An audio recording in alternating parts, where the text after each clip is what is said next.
Now, obviously, we're going to heavily focus on the fact that you are an avid Chelsea fan. Yeah. As are we both. Where do we start on the season that we've had? Thankfully, it's now over. Yeah. Obviously, it was quite a surreal game against Leicester. We're welcoming the champions. We were champions. But I know it's an amazing fairy tale, so I guess there's no other team you'd rather win. But what would you make of this season? It's not been a great season at all. I'm trying to think of the positives. I think now that we've got a fresh manager coming in next season, I think that's a good thing. So we've got some fresh blood. We're gonna have a little bit of a revamp. Fingers crossed John Terry stays. We need a little bit of consistency. Yeah, we need sort of the back. Yeah. How important is he, do you think, to Chelsea Football Club? I think he's massively important, and I think people don't realise how much John Terry holds the team together. He also, all the fans love him, so that brings all the support there, and that uplifts the team. And you can't underestimate the emotional side in sport.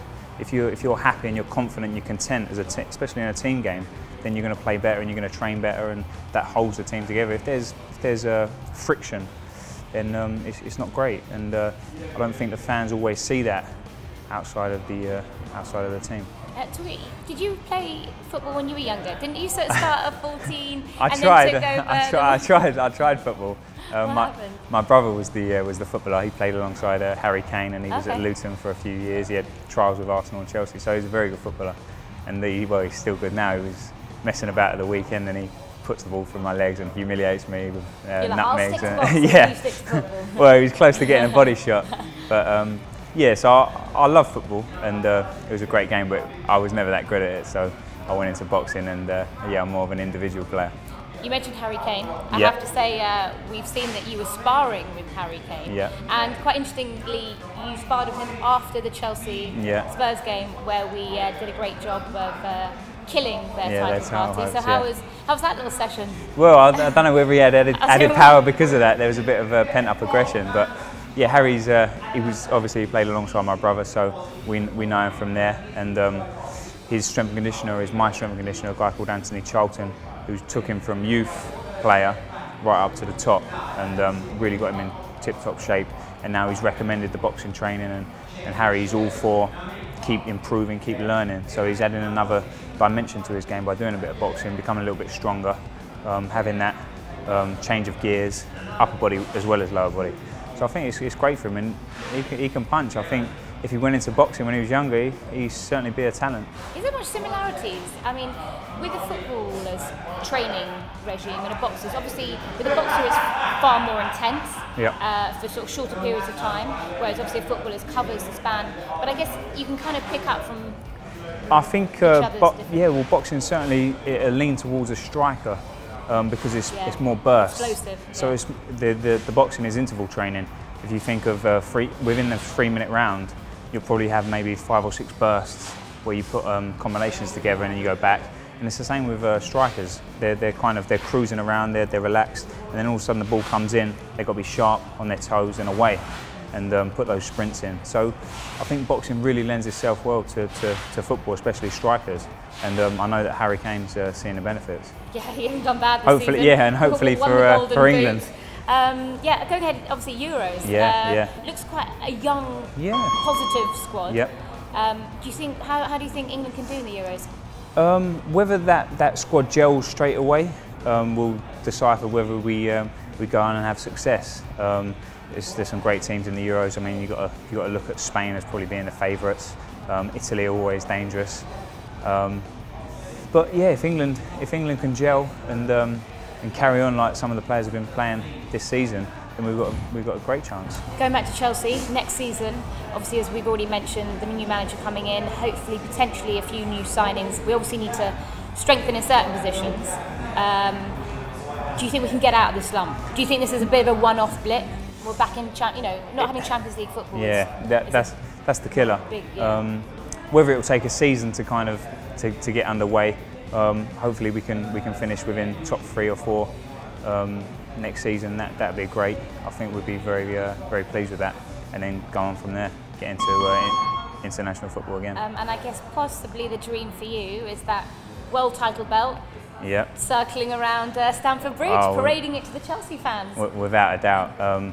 Hopefully within 2 years I'll be fighting for those world titles, and I'm definitely going to be in with a shot at light heavyweight. There's some big names, there's some dangerous names at the top of the light heavyweight division, but by the time I get there, fingers crossed, a few of them are kind of starting to slip away, and age is catching up with them. So you never know, Chelsea will be winning the title again. You'll be taking the world title belt, and they're all could all winners.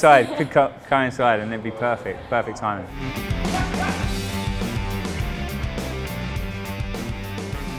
You were obviously super middleweight. Yeah. You've moved up to light heavy. Yeah. That's only happened recently. Yeah. How was that transition? We've just seen you train, and that looked pretty rigorous. Yeah. How's the transition been? Well, I think I was drained at super middleweight, but I stayed there because the big fights were there. Yeah.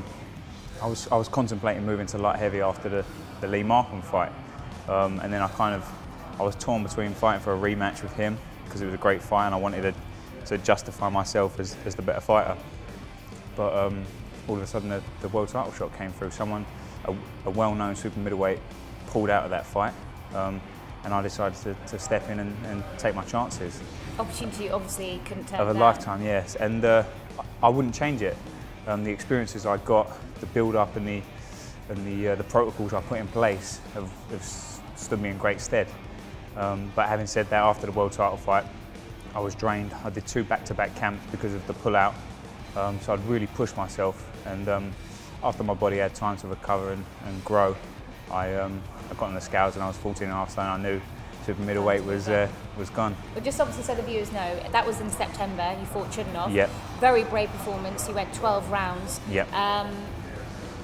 What did you take? Obviously, unfortunately, you lost. But what did you take away from such a great experience like that?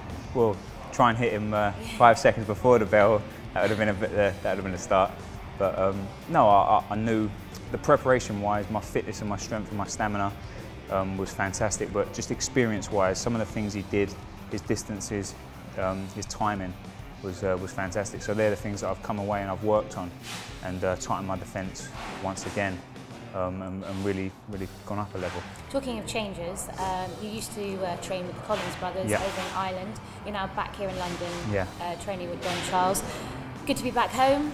How have you found the change? Yeah, it was like a dream finding Don, to be honest, because he's so similar to Pascal and Steve. He's got that experience that he had with Chisora. Not many people know, but Don's had 4 British champions at all different weights. So he's a very good trainer, and the fact that he's done it with all different weights, he's a big guy, he's done it with heavyweights, means that I can work on my power. It's the right setup that I need to move forward in my career, because I'm a come forward fighter and I like to have a war, but he's kind of just refining me and increasing the power as we go. So and you seem like you're, just having met you guys today and obviously seeing how you train together, seems like your personalities sort of gel quite nicely together, and that's obviously very important for a boxer and a trainer. Massively. I look forward to coming into the gym every single day. I'm here every day, Monday to Friday, then we run on Saturdays together, and the gym is just it's like a tight-knit group, and we all know our roles, we all come in, we all work hard, and I think the enthusiasm and the energy just rubs off on each other. So yeah, we're excited. I think we're gonna go a long way together. Obviously, light heavyweights, we have a certain Mr. Jose Burton, who is current British title holder. Now we've just heard today that Tony Dodson has pulled out of his fight with him. They were meant to be fighting May the 29th. Where does that now stand? I know there's a lot of sort of banter going around on Twitter. You want that fight, end of. Yeah, well, I've asked for the fight on numerous occasions, and I haven't heard back from Jose Burton, maybe because I smashed him to pieces in the amateurs. That could have something to do with it. It might still be lingering in his mind, but it's the pros, it's a different game. They're money fights. I think I'm a big draw, so why not take the fight, take the opportunity to, one of us is going to go on to the next level. So I'm confident it's going to be myself. He shouldn't be boxing if he's not confident that he can do the same to me. Joe Gallagher's kind of, I think he's umming and ahhing a little bit about it as well. Yeah, I've seen a bit of Twitter banter between you and Joe as well. He's trying to put other fighters in front of Jose Burton, almost creating hurdles for me. I'll jump those hurdles if need be, but I just want to get to Jose Burton. and win that title. Explain to us sort of how a boxer in your position, there's a fight you want, now another boxer's pulled out of that fight, so that obviously pushes his sort of schedule back. Yep. Do you try and push yourself into a mandatory position? I mean, how does that... Without a doubt, I'm ranked 4th in the country, just behind Jose Burton. So theoretically, I should be in the mandatory. He may be allowed a voluntary, which was Tony Dodson, but now that Tony Dodson's pulled out, I'm justifiably the next best thing. So I need to get that fight on. I'll speak to the board, and I'm sure they'll make it happen. They'll force his hand, and he either fights me or vacates. It's a fight that a lot of the British fans want to see happen. Exactly, and I think British boxing needs that. It needs the big fights that people want to see, and that'll keep the interest going and the momentum. So that's what I'm in the game for. And as I said before, if he's not in the game to be in big fights, he's in the wrong sport. Now you have had a fight at this weight. Yep. Won that very comfortably. Yeah. If that isn't obviously going to happen, that fight immediately, are you looking to sort of, I guess, not ring rust, but you want to just get more fights under your belt at this weight, I guess? Yeah. Test that power. Exactly. I'd love another tune-up, or even go for the Commonwealth and get myself a title, and then go in and fight British and Commonwealth, put them both on the line. So yeah, I'm open to suggestion. I'm open to options.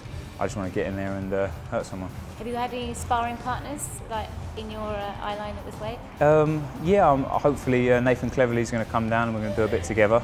I've sparred with Nathan in the past, and he's a very good friend of mine. Getting down from Wales. Well, exactly that. Bring him down, get him out of his comfort zone.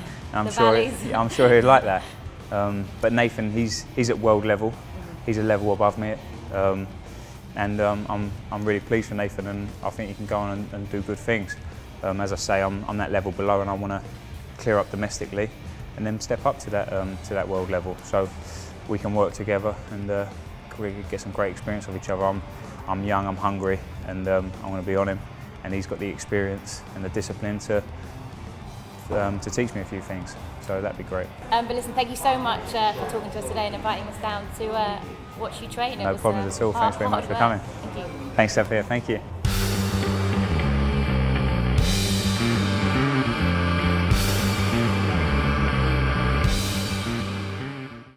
Hello and welcome to the Chelsea Fans Channel. My name is Charlie Skinner, I work for the Daily Mail, and more importantly, I'm a Chelsea season ticket holder. I'm actually sat in my season ticket seat in the West Ham